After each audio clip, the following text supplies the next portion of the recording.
Welcome to Champagne Sunday. I'm Lauren. Hey, I'm Bonnie. I'm Beth.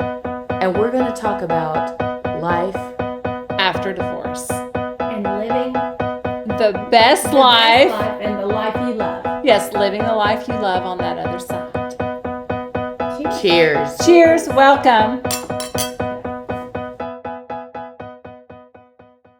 Well, talking about what doesn't serve us and letting it go. Yeah. So let's talk about, I want to know, how did you feel after you finally got your house kind of purged and you put things in their places and you sort of made it a little bit yours? No. What is the payoff for doing that? Just so empowered to do the other things you want to do. You know what I mean? I feel like you have this list, it's like a hierarchy of the things that can happen next. Mm-hmm. And my ADD brain doesn't schedule that very well. However, my ADD brain knows to procrastinate until the next thing absolutely has to happen. So that's generally how I function. But yes, when everything was in its place, I was like, wow, I can sit down and do the research that I need to do. I can sit down and I can look at the next production I need to do and really delve into this. I have the space and I don't have to worry about, where things go or what's in my house right now. I can just be at peace and sit down and do these things. And what it made me want is to be in my house more. Right. Which was huge for me because I, for years, honestly, have been a runner from my home because I did not want to be there because of how it felt. I wanted to know, did you feel that too? Because I went through a phase. I loved my house. I painted every nook and cranny of my house. I decorated my house. I loved my stuff. I was in love with my range and in love with my bathtub. I did like that. I didn't like the feeling in my house while I was married and going through divorce. Yeah. And like you, as soon as he moved out, the first thing that I rearranged, cleaned out, repainted, completely overhauled was my bedroom. I needed a nest. I needed a place a safe place or a comfortable place, a peaceful place that when my kids were out or in bed or whatever, at the end of the day, I had a place to just breathe and have peace after all that trauma. But I wonder, when you did that and when you got rid of things and rearranged things, didn't you feel like I have a place for myself? Yes. And now I have a home base, and now Yes. that I can spread my wings and figure out at this age, at this time in my life, who I am, what I want to do, who I want to be with, what I want to explore and learn. Mm-hmm. I just felt like it kind of like the walls kind of opened up, and I felt like now I can be me and be very comfortable. So I don't know how telling this is. It might mean something, but I don't know yet. I've not said this out loud. I spent the first few months getting the other spaces in my house ready, like making sure the den and the dining room and kids' bedroom, all of that shifted around and in place, so that I could host and have people over if I wanted to. And I didn't deal with my personal space until 2 weeks ago, and then I got it all together, and now it's my favorite place in my house to be, and that hasn't been the case, and I couldn't tell you how long. But you also, so in my case it's different because I could not do any of those things until I moved out of the house that I had been married in. Right. Because that had been his parents' house. We had completely renovated it to be our house, and then it wasn't our house. And so I was never really going to make that house mine. So I didn't spend the time on it. So I was not able to do that until I moved into this house. Mm-hmm. But I think in your case, it didn't matter what room you started in because your ex was there. Yeah. So every room you went through, you were purging it of married time and making it your time. Yeah. You know what I mean? So it didn't matter what room you went to, you were rearranging and changing into just this is now my space without him. Yeah. And I think that is huge. And I created this house. I always felt like it was built in 1909 for me. Like this was my house. Yeah. And then I went through, as y'all know, a couple of years after I moved in here, I met someone and really thought that I was going to move my life somewhere else. And this house ceased to kind of be that safe place for me at home, because I really felt like I had a foot out the door towards this person that I really wanted to spend my life with. And so now that I have realized that is never going to happen, that is not the way God intends my life to go, that I have pulled it back and put myself back in this home, and I have started going through each room again, and making it mine, and loving this house, and having this house love me again. And it has truly, every room that I clean out, every drawer that I clean out and make it, and it's almost like organizing my space, cleaning out my space, cleans out my brain, it cleans out my head, it just makes everything better. So in theater, we talk about, and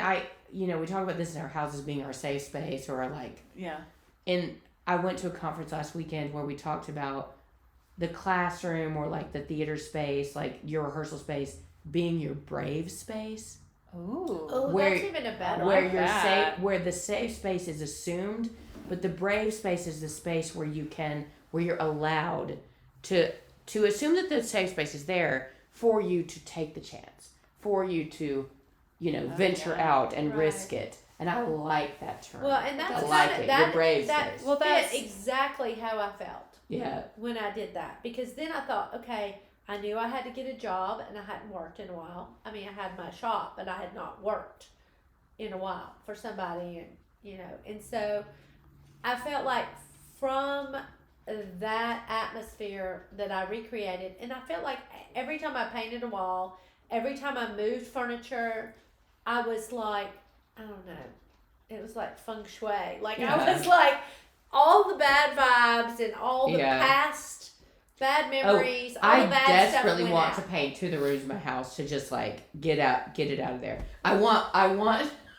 our rector to come and sage the place. Well, actually, you laugh, but I had a priest come and bless. No, that's a thing. Like, well, they need to do that. So I love the way you say brave. So this relationship that did not happen, I was brave enough to fall for it and conceive of it and decide that I might want to in my kitchen on the other side of my island. I was like, wow, I had this person in my home, and it just, I allowed it to just carry me away, and I was brave in this house.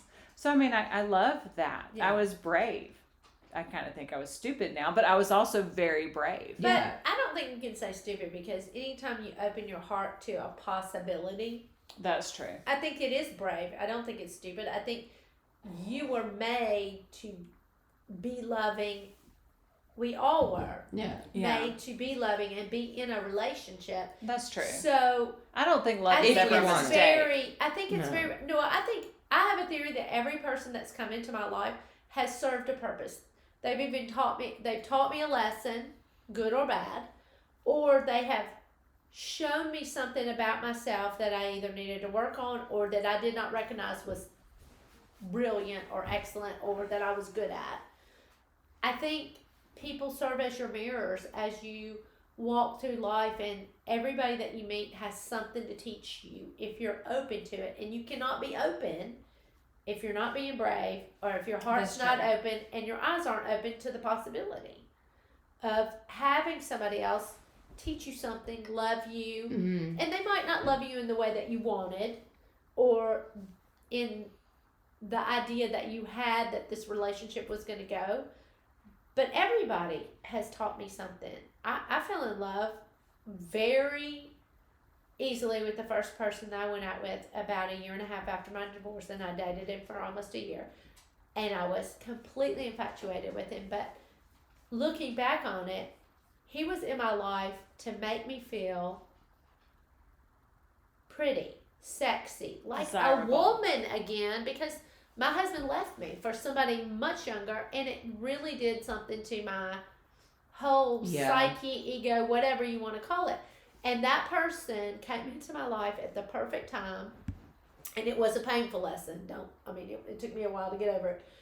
But that person woke up that little, hey, I am. Yeah, all these things. Attractive. I am, all those things that you tell yourself you're not when you're going through a divorce, because it's a divorce is a negative experience. Yes. So you need all those positives. Yeah. Going forward. And then, I've had a couple other relationships that taught me a lot of other things. What I want, what I need to expect, what I like doing and who I want to share my time with. When I moved to this house, I was very careful who I let in my front door. You laugh about the sage, but I did do a whole thing with my house. No, I don't. And I do not let bad energy into my house now because I'm very protective of the negatives. I want to do the saging. I just want my house to be. I would love that too. My thing is I want my house to be just like I want it, and then I want it saged. Oh, I wonder if I could get the priest to come bless my house. You can. Yeah, you totally They can. came and They do that. They do it. They're very happy to do it. They blessed my sister's new business. Okay. Like, so I need to get in touch with my priest and see if he'll come and bless my house. Yeah. They will totally do that. And I have 2 sage bundles if you want. You do? Okay. We should go. Nice. We can do a chant. We can have fun with it. We can do it. You can go through Lauren's house and then come through my house and then kind of bless the path between. I'll wear fun shoes. I love it. Now, I think it's very important when I was going through a divorce, I never thought I would have a group like this. I never thought I would be happy or laugh like this or be silly again.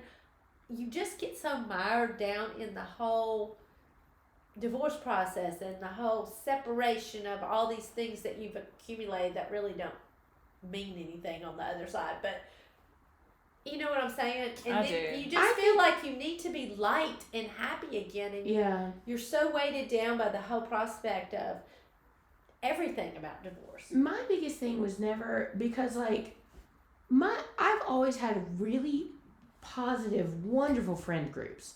Really good friend groups. Like if I like last weekend, I hung out with 3 of my best friends from college, and it was like we never missed a beat, and we just had the best time. And I'm reminded that throughout my life I've just had a wonderful support group of friends wherever I am. My relationships though have not been as wonderful. So when I was letting go of my marriage, I was much less worried about that aspect than the I don't know, just letting go of the thing that was making me so unhappy. Right. But also it's that fear of not finding a partner again. But then you're like, wait, if this is the partnership I've agreed to, this is not what I want. Yeah. So if that's what it is, then maybe the partnership is not in the future for me. I don't know, I think it's really I'm still in the midst of a lot of reconciling that. Yeah. I'm still in the midst of reconciling that, and I have Beth and I talked about this on our walk the other day. It doesn't mean you don't have a love. I don't mean that necessarily, but a partnership. Well, see, and I don't know that I necessarily. I guess at this point in time, I'm like, okay, do I even want either? Or, and I think in the reality I do. But at the same time, I look at this time in my life and I'm like, okay. I mean, I probably still have a good 30 years, I hope. Yeah. Possibility is I still have a good 30 years left in my life. My grandmother married the second great love of her life at 80 years old. Yeah. I mean, I know that there are things, but I look at it and I think, okay, but at this time in my life, right this minute, I'm not interested in dating, and I'm just really not right this minute. But I look at it and okay, this is the time when I am not beholden to anybody else in my home. I can come home and I can work on my art. I can work on my writing with guilt-free. Yeah. These are the times this is the time in my life that God has gifted me to explore who I am, to find those things that I love, to build the confidence I have in me, so that if He provides me this partner, that I'll be the person that I need to be for them. Mm-hmm. Because what I want is to be a partner. I want to be side by side with somebody. Can I raise my hand? That you'll be the person that you need to be for you. Yes. To invite, and that you're allowing another human into the person that you need to be for you. Right. That's that list. Y'all remember the list I shared? Yeah. Yes. 2019. I did the whole back to Beth Burns. Yes. Because I felt like Yeah. I had lost myself in Yeah. 21 years of marriage to somebody that didn't even really, Yeah. now on this side of it, I can say didn't even like me. Really. Didn't like Same. me being an artist and being, Yep. he didn't like any of that. No. And so, first of all, I had 100%. to, who am I? What do I love? Getting back to those things that made me uniquely me. Yep. Y'all. And Yeah. and trying to honor those things. And I think Bonnie and I have kind of come to, I'm probably farther out than y'all from divorce, from the actual part of it. And now I realize I've dated a little bit, and I realize, I am very particular. Yeah. And I do have some standards. Sometimes I've let them slip. But I have some standards, and I do have a potential partner in mind, and I do want a partner. I have not had that. I want somebody that accepts me as me, and I will accept them as who they are, and they like my quirkiness. Yes. They actually like me and want to spend time with me, and I don't want to have to give that up, but I also have a lot of love to give, but I do want to grow old with somebody and hold their hand. I am way more attracted to weird guys. Oh, me Like, and you both. I can't. Can we do that times 30? like, absolutely. Like anytime I've been on a date, I get freaked out if they're too normal. I'm like, no, don't come toward me. You're not for me. Like it has made me feel so. I've realized that I have hobbies. Yeah. So this person is going to have to be. Well, hobby. and I have yet to meet someone who's not judgmental of me. Someone who, so I just haven't dated anyone as of yet that really accepts me for who I am and all that comes with me. But so I found this letter. I'm so sorry, listeners. There's a party foul. There's a bit of a prosecco on the floor. I found this letter that I wrote to my ex-husband while we were dating, and it talks about how much I really want to be an artist and a writer. We'd only been dating 4 months. An artist and a writer. And I was talking to him about this and how I just knew he would support me in this, which he did not. But that sort of thing. But just that sort of thing, to know that I wanted that way back then, and that's still what I want now, and I have not yet accomplished it. That it was so. But you're working on it. Yeah, but to me it was like, wow, to realize that I wanted this back in 1993. 1993. These are the same thing. These are my same dreams. Like, these were dreams in 93. It's almost like I had convinced myself that these weren't actually dreams of mine, that I just made them up and I'm just going for it now. But no, in 93, these were goals that I had. And then marriage, and then kids, and then now I'm at a point where I can look and go, wait, those were my goals. Yeah. It's like I just. But if the person doesn't fall in love with that part of you, they're not really falling in love with you. No. So they need to be able to accept my upbringing, my friends, my life, my standards. I mean, all of those things. And they need to be okay with the fact that with who I am, if I accept them. Right. I mean, I don't know. And I feel like I was in a relationship for years with a human who was an artist, technically, and wasn't practicing their art, but wasn't in love with the artist part of me, or didn't understand the art. Or no, I'm sorry. I think that person was infatuated with the artist part of me, but didn't love the artist part of me. Does that make sense? No, I think he was in love with the artist part of you, but it didn't fit into the practical into daily. the like practical daily. Because the artist part of me is not the practical daily. Like, that's not me either. And who I would ever be. But wait, which one of the three of us has a practical daily? No. You do. No, because you cook dinner. I don't. Mine. Well, because I love to cook. Okay. But see, I don't think any one of us have a practical daily. My daily's different every day. And that's artistic outlook for me too. Cooking, creating meals. Okay. Yeah. That's sort of in my art thing too. Well, I did cook dinner 3 times this week. Oh, I know, y'all. Love. But yeah, it's still not my favorite. Wow. But it was good. We ate it all. I hold out hope that I'm there good at will it. be I just don't love somebody it. that recognizes I'm a little quirky, I'm a little much, all those things that people told me growing up. I'm a little loud. I love to laugh. My children say I have a hyena laugh. But I think there is somebody out there that will appreciate that. I do too. I hold out hope. Well, and I would hope that there's somebody out there who will appreciate all of my quirkiness and all of my weirdness, and just be okay with that. Well, my biggest thing with dating people is, I'm not 30. I don't want to act 30. I don't want to dress 30. If you don't like me at this age, then you need to move along and not waste my time. Yeah. Well, So I'm not at an age where I can physically have children anymore. I need someone who is going to be okay with that. I'm on the cusp. You're right there, baby. On the cusp. You can have 10 more kids. No, that's not funny, Bonnie. Hey, that's not even vaguely funny. How dare you? I had my surprise. I know you did. And she's wonderful. And she's the best thing that happened to me at that age. Let me tell you. I don't want any mistakes or surprises at this moment. That's so funny. But I kind of like, dude, I got 4 more viable years, probably. Right. Yeah. You know. Well, but I'm okay with that. I am great with the fact that I have my 3 children here on Earth, and that's what I have. And then to move forward. So I just need someone who can accept that too.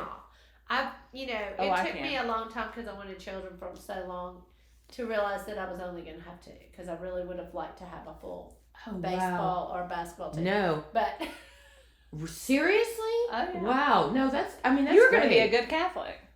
What a good Catholic. I already have that T-shirt, Bonnie, but thanks. No,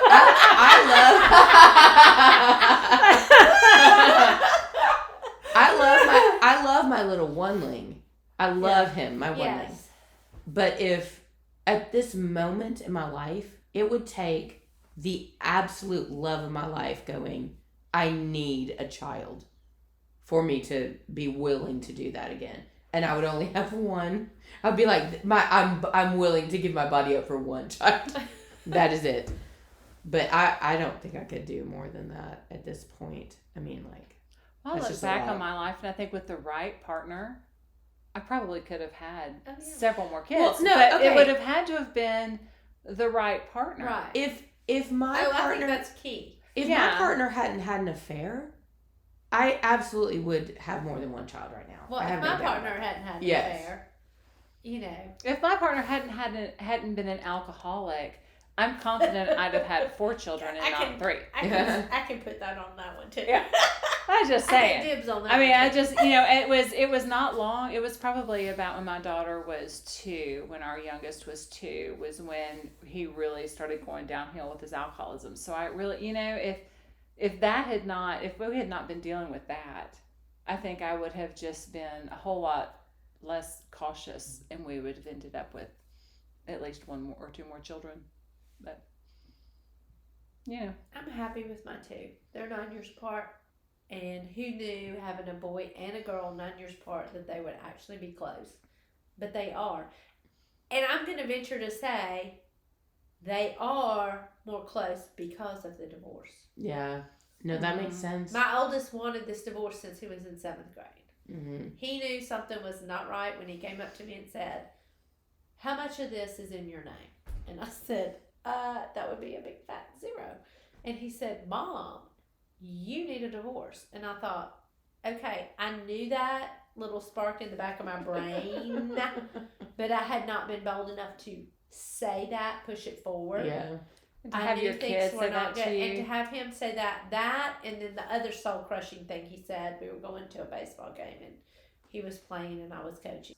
And he said, "Is Dad coming to the baseball game?" And I said, "Well, he's busy." My usual smooth the edges thing. Right. And he said, "My dad is not dependable." And I was like, it like sucked the breath out of me. And I was trying to drive and not be reactive. And at that point, I thought, you know what? The thing is, this is not going in the direction. This is not the dream. This has a crack in it. This is not good. Yeah. It is not all well here, and we need to work on this. Their realizations on their own are the worst. Oh, I mean, are they? it can be like okay, now you see this too, but also like, I don't want you to see this baby. Yeah. Like, Yeah. I Well, wish we you try to didn't. protect them, and Yeah. I, you Well, know, you and do. I spent years protecting my kids from what was going on, and that helped and hurt. It I did. can say it did both. There was a point in time where my oldest begged me to get a divorce from his dad, but I think it had a lot, and he was definitely right in what he was saying, but at the same time he was throwing it at me from some turmoil he was going Right. through at the same time, and I wasn't ready to Yes. give up on a marriage that I had spent so many years so much Time time, in. but not just, and that's something, I mean, we do not need it. That's something we have to all be willing to give up. Yes. Yeah. Just because we have put time in Yeah. does not mean it's worth to continue to put time in. And that is so, when you've made this commitment before God, it just becomes this huge, I don't have a choice. I really need to make this work. A commitment is two, by definition, is two people. And if only one person is actually committed, it's really hard to fathom, because that person that went to the altar and said, I do, and had all these hopes and dreams, it's really hard to forget that person that you married. put that because person, they changed. put that person in their place and say, this is not working and this is not what's best for me or my kids. And you get to that point, you get to the point where you have to decide, do I want to continue this, I guess, quote unquote, for the sake of the kids, or am I going to save myself, and in saving myself, I save my kids? But in saving yourself, you're saving yourself. I mean, like, well, that's what it got down to me. Yeah. Because for ages, because the three of us know that my ex-partner cheated on me twice that I know of. Right. So the first go round, you're just like, oh, just let me fix it. Let me fix it. Then the second go round, it's like, all right, I don't necessarily need to fix this for me, but I have a kid. Right. I've got a kid. Right. And then you're just like, at what point do I go, I need to save myself? Right. I've got to save myself, because I'm going to drown in this if Right. I don't save myself. And that's not good for anybody involved. Right. And, putting your kid up there, that's great to say, oh, I'm going to do this for the kid. But, like, that's not doing justice. Like, what life are you living at that point? But I And feel that's- like a lot of women do that. Yes. I feel like oh that my God. is a very common thing. You stay in. Yes. Well, you don't know about the finances. You have fear, and you want your kid Do you know to have not a quote-unquote broken home. I have You don't thought want that. all the time, how many women do I know that are in the exact situation that I was in and they don't do anything about it? Right. And I just got to the point that there was no other choice for me, but they've just gotten, or other women maybe have gotten, or not to the point, but like, they just don't see a way out or see how it could be differently. Well, that's okay. And I was different. there. I chose to stay in what I knew because I knew how to manage that situation. Mm-hmm. And my choice was, and granted, I was dealing with an alcoholic. I could keep my children safe because I knew when he was drinking, and I could control who drove them wherever. If we divorced, he would be able to drive. He would have control of them. I wouldn't have control of that. Like, how was I going to manage that? And also, I also felt that divorcing meant because I'd made this commitment to this man and I could keep going back to, I made this commitment before God, but I did. If I divorced this man, I might be dooming myself to a life alone. And is that really what I wanted? Because what is it they always say? The chaos and the absolute devastation of what you know is sometimes feels safer than the unknown. Yeah. And I kept myself stuck in that devastation of what I knew for much longer than I needed to, because I was so terrified of the unknown. I stayed 10 years longer. I stayed 10 years longer. Now, looking back, I stayed 10 years longer than I needed to. Me too. And had I been, I will give myself a little grace because I had just had a baby. Yeah. And I had a C-section no at 42. I physically couldn't do the things that I needed to do to move forward. And I think a lot of women find themselves in that. You have to make a huge decision financially. You have to make a huge decision socially for some people. Financial may be the biggest thing. Yeah. But I think also then you have to figure out, how am I going to actually navigate this? Yeah. Like, what is it going to look like? What is it really going to look like? In my situation, and everyone's situation is unique. My husband had, that I know of, one affair partner. When I had this, I like to say I had a baby, he had a girlfriend. So, but I think he had been leaning that way for a long time. He had an emotional affair with somebody before that. I think I spoke to that about a class reunion. Yeah. Oh, and, yes, I remember that conversation. You know, he had laid down sort of this path that he was on that I chose, and I did. I chose to ignore it because that's not what my vision of this marriage was going to be, and that's not what I wanted my children to experience. And it wasn't the definition of marriage, period. It wasn't. Because, you know, we talk about a partnership, but if you're me and you're doing 110% and making excuses to your children why, you know, their father's not here, or he's not doing this, or he's not, that's really a sham. Like, I look back and it makes me ashamed in a sense that I perpetrated that sham for 10 years. Yeah. And I use that term loosely because I do know that I did the work, but I just was not ready to say that he was not going to have a relationship with this little baby that I just had. Mm-hmm. It broke my heart to think that she would not have a relationship with her father. So that's the reason I didn't leave my husband the first time he had an affair, because I had my baby was just less than a year old, just shy of a year, and I just wasn't ready for it. So I was going to do everything to fix it. Right. The second time around, I should have, I wish that I had had better just clarity then, but it took me 3 years to get the clarity that I needed. Well, and my thing that I struggle with is giving myself grace. Yeah. Well, that's about that, because but you know, you really, I hate the term, you do the best that you can, but at the time with the information you have, you've wasted really time. That's what you do. You feel like you've wasted I feel like not just time. I feel like I wasted my youth. You're not there yet, Lauren, because you're younger, but from 42 to 58, there's a huge difference in your energy, in your body, in your looks, in your skin tone, in your hair, in everything that makes you a woman. There is a huge shift in those years, and I would venture to say even like 35 to 55.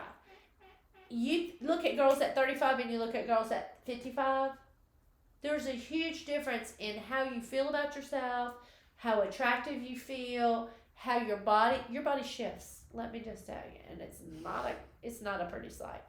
Anyway, I feel like I spend more time battling aging than I do at anything else in my life, and I don't really do anything. Mm-hmm. Like, I'm not one of those girls that goes and has plastic surgery or anything. I mean, you can go to an extreme, but I just feel like to feel good about yourself, it's really hard to feel good about yourself if you're an older girl going through divorce. Mm-hmm. And I feel like I probably mentally and emotionally and on an energy level, I would have done better had I left earlier in my marriage. But, you know, I was not ready.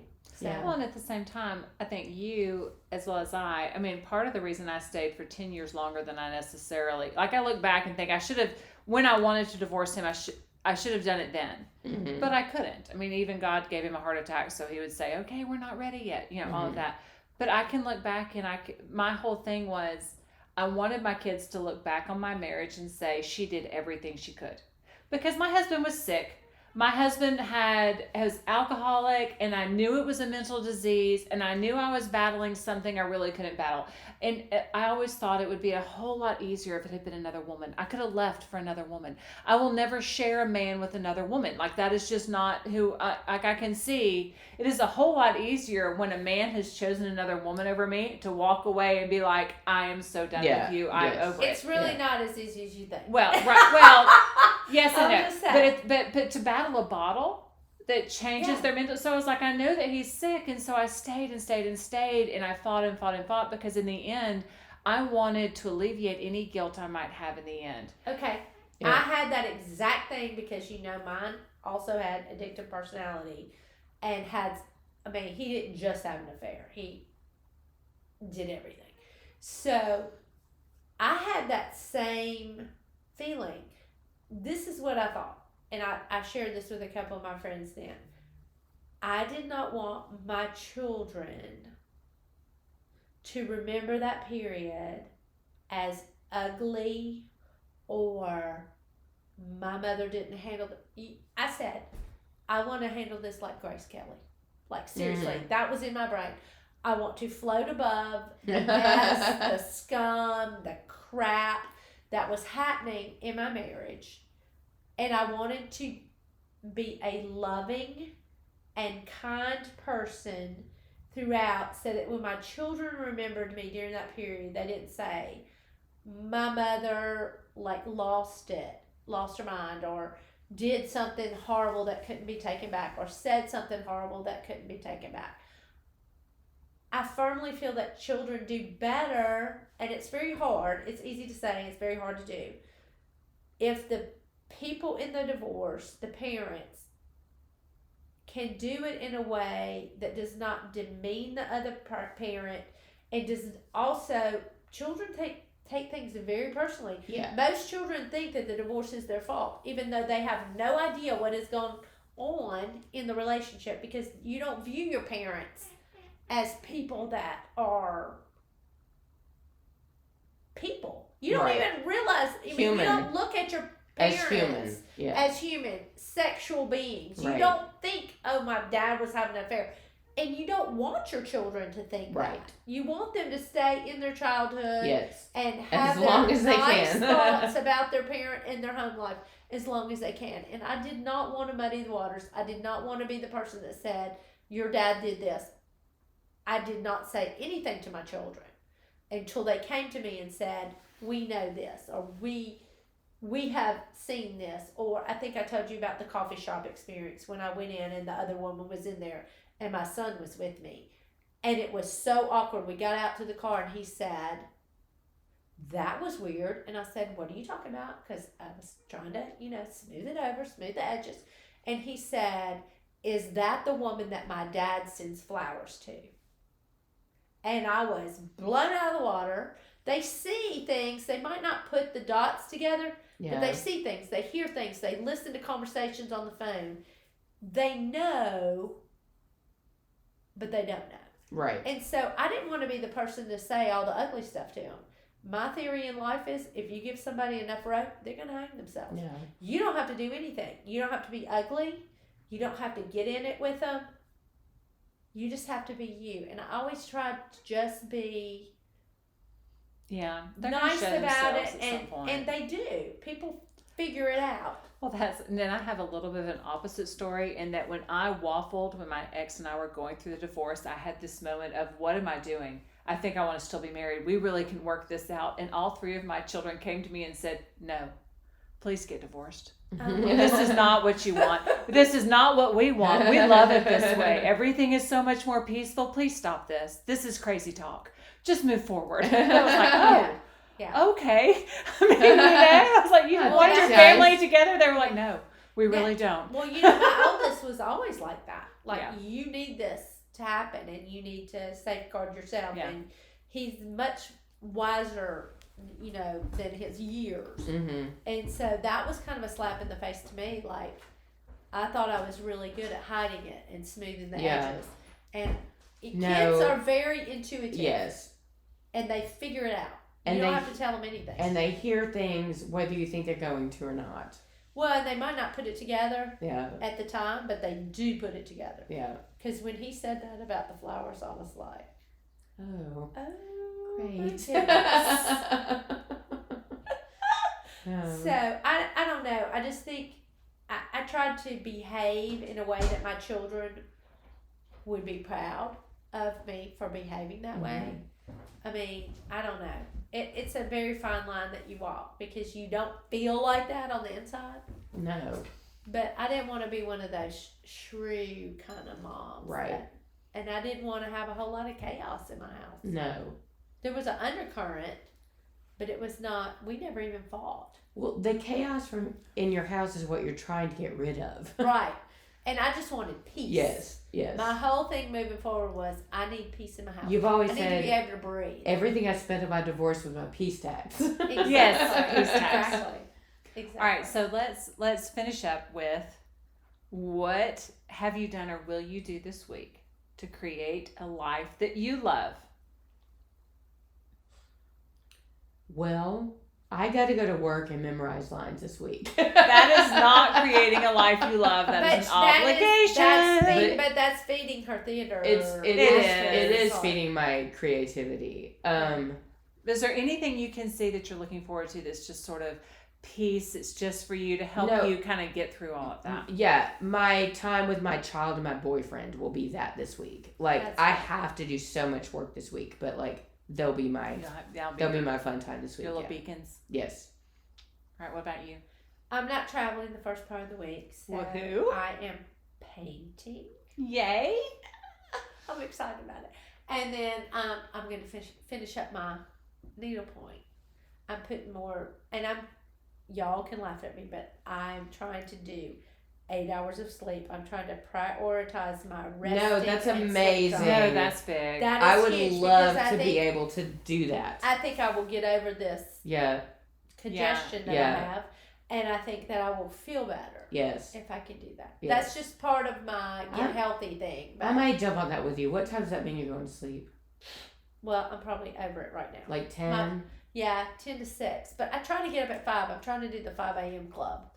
So. Oh, I will never. I would like to do the so 6 much a.m. club. done. I'd be thrilled with that. Well, Remember I am when we a used 6 to run? Remember we used to get up like early in the morning to go run, and I was like, "What? Who? What? I think who that's am I pretending to be That right is when now? I first met you. This is not me. Was we met at Delano running. I'm a night person. I'm far more willing to go run right now. I would go run right now if you wanted me to. And what time is it? Oh, I have no idea. It is 9. It's only 9:30, guys. I'll go right now if you want. I'll do 3 y'all can miles. laugh at me. I will walk 3 miles with you this second if you ask me to. My alarm went but off an not hour at ago. 5. I heard it. Your 8:30. little ding. If y'all So, listen back in here, you'll hear the start ding for her to go at to sleep. And I've set my little alarm to remind me at 8:30. Make your way to the bathtub. Make your way to the This is bathtub. the moment. This is Go. when you'll be Go. rested. You'll be bright-eyed and It'll bushy-tailed feel so wonderful in tomorrow. the morning. How funny. So, but I'm expected to be at my desk by at least 7:30 or 8. Now I have some people that text me and email me at 6:30, but We ignore No, this anyway. until 7:30 or 8. My classes this semester don't start till 11. oh my But God. I have I have rehearsals till later. It's far more. It's just more manageable for a Right. theater human. Right. Like we're just night. For We're an night artistic people. human. Right. is Yes, what you we're mean. night people. Yes. We like. Well, I could stay up we- all night and paint, but then I would be in Yeah. trash for my actual job that pays me Yeah. and pays my health insurance in the morning. So Well, I'm going to continue cleaning out my house because we have tomorrow There we off go. for Emily. Yeah, I got to put my Christmas tree up. yes. Oh yeah. Well, and I haven't put all of my Christmas in the attic. I'm just trying. Like I've gotten my downstairs, I think, fairly organized your and house cleaned looks out. fabulous. But I need to do the same upstairs. Yeah. So that is kind of my thing, and I'm going to write this week. Well, I have, you're inspiring me. yes, well, I have some great ideas for this book that I have had in my head for a long time, and I've gotten some little bits and pieces, but. Events of the past couple of months have had me sort of morph and change. It's inspiration to change sort of the beginning of it. So I think I'm going to work on Oh, I'm that. definitely going to start Yeah. writing my dating over 50 book. Yes, I've already I have pages and pages That's it. down. Now, mine is a 1920s book, but I have had some inspiration in the past couple of months on I how I had- can start it I instead. had an idea for a book title called Notes to Myself. Oh, I love that. And I don't have anything else but the title. But so now you need to create a little thing on your phone that says Notes to Myself and start adding to it. I think I'm just going to start writing notes to myself. I love it. I think each dating experience is going to be a chapter. So that when I see them later in life and it's a huge success and I don't know, Sandra Bullock is playing me in the movie, then I'll say, that was chapter 7. That was chapter 3. Can we hold the phone for a second? Sandra Bullock that would be who would play you in a movie. Yeah, I think so too. Well, she's a physical comedian, and can you not see me doing that Mustang Sally and falling on my face? Y'all have similar features. I could see. You're very lucky I did not snort the champagne out my nose. That is so me, though. You can dress me up, but I'm still going to trip and fall on my face. And get back up and go, hey! She's a good doppelganger for you, though, like movie. But I think that'd be fun, because then, I can picture us all out eating at a fabulous award show, because the movie did so well. And then, somebody coming up and go, chapter 5. I think that would be hilarious. Well, speaking of, I hope we are both inspired to write because we do have the writers' conference coming up. And we have to have something to show in Asheville. We go. Wait, did you find a spot? Yes, I booked it somewhere. Place. Okay, where is it? I don't know. Okay, but it's gonna be good. It's like a bed and breakfast. Yeah, it's like it's It's in not the a Biltmore hotel. area. It's Biltmore-ish not Grove place. Park. I've done that 1,000 times. It's not the Biltmore, and it's not. But it's gonna be a great writers' conference. We're gonna have a great time. Which I love. Zelda Fitzgerald died in a fire in Asheville, North Carolina, at a sanatorium there. Yes. Ooh, we need to go. Can we go? We need to do ghost hunts. It's still there. Yeah. The place The is still sanatorium there. is still there. Yeah. We need to go pay homage. Oh no, we need to go commune because she is my little soul sister. I love because she's married to my Fitzgerald. literary boyfriend. Yes. Scott. Yeah, Scott. If I was going to be married to an alcoholic, he is the one I would choose. He's the one. There you If go. only my ex-husband had been a little more literary, I could have had a little more. No, he is my alcoholic literary husband. So, anyway. All right. So, shall we clink? All right, cheers. Cheers to ladies. this week. Cheers here. Yes. Let's make it count, girls. Yeah. Let's do. Thank y'all for joining us for Champagne Sunday. See you next week, girls. See you next week. Yeah, cheers. Have a good week. Cheers. Cheers.